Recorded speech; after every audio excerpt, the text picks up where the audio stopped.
Hi guys, ako nga pala si AC. For today's video, samahan niyo ako at mag-aagaw ako dito sa bahay. Sabi kasi ng nanay namin, parang wala daw nakatira sa bahay na to.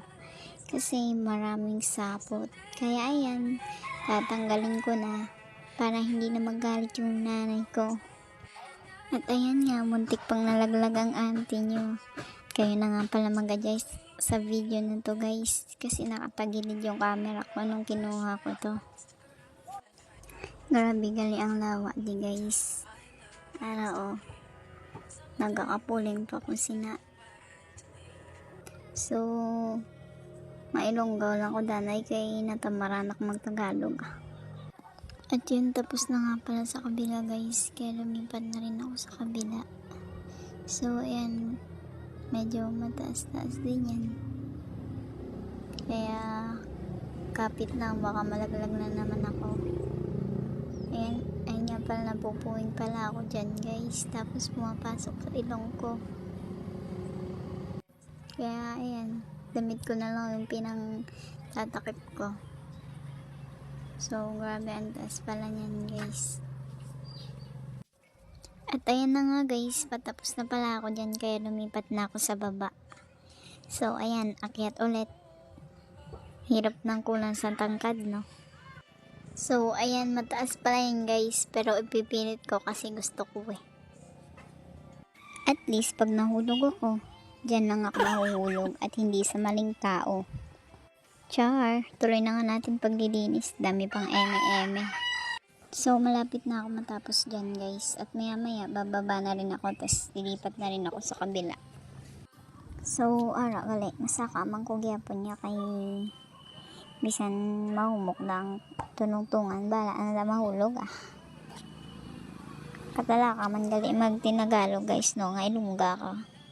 Pwede man lang gali nga mag voice record nga nakailungga ang managtagalog-tagalog pa ko man. Pero at least para maintindihan mo das ng iba nga hindi kaintindi balahaw. Charot lang. Alam ko naman naiintindihan nyo yun eh. Kaya manood na lang kayo ng vlog-vlogan ko. Kahit na boring, at least okay lang yan. Yung relasyon niya nga mas bored pa kaysa dyan sa vlog-vlogan ko na yan eh. Kaya okay lang yan talaga. Manood lang kayo. Charot lang guys, baka mabash pa ako. At ayan na nga guys, bababa na ako at lilipat na rin ako sa kabila para matanggal ko na rin yung mga sapot-sapot dyan. At ayan lang po yung bahay namin. Maliit lang po siya, pero marami po yung laman. Maraming laman na kalat. Guys, nakalipat na pala ako dito sa kabila. Saglit na din ako dito guys. So ayan guys, dahil tapos na pala ako dun sa ginagawa ko sa loob. Pumunta naman ako kusina kasi mainuutos si nanay sa akin. So, dira gali guys, nagpadako danay ko kay kinsugo ko ni nanay na masugbas ang isda nga ginbakalya kay maluto siya kuno sang tambo. Tapos, ang lakot atong isda nga ginbakalya. So, ara, hambal niya sa akong sugbahon ko nanay ko no.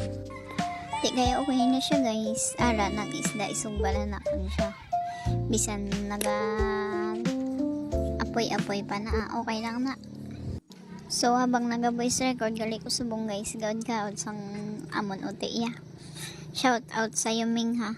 Pag hindi ka tumahimik, gagawin kitang ayan, sumagot siya. Gagawin ko sana siyang siopaw eh. So ayan yung isda guys, ready na siya madurog. So ayan, nag-live pala ako sa TikTok guys. Para wala lang, share ko lang yung ginagawa ko. Yun lang. So, ayan. Nainip na rin ako sa pagla-live guys. Kaya, tinapos ko na.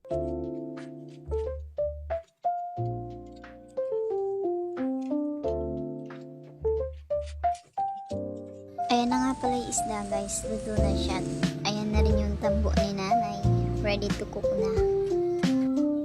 Dahil tapos na ang auntie nyo, ayan, maliligo na muna ako guys.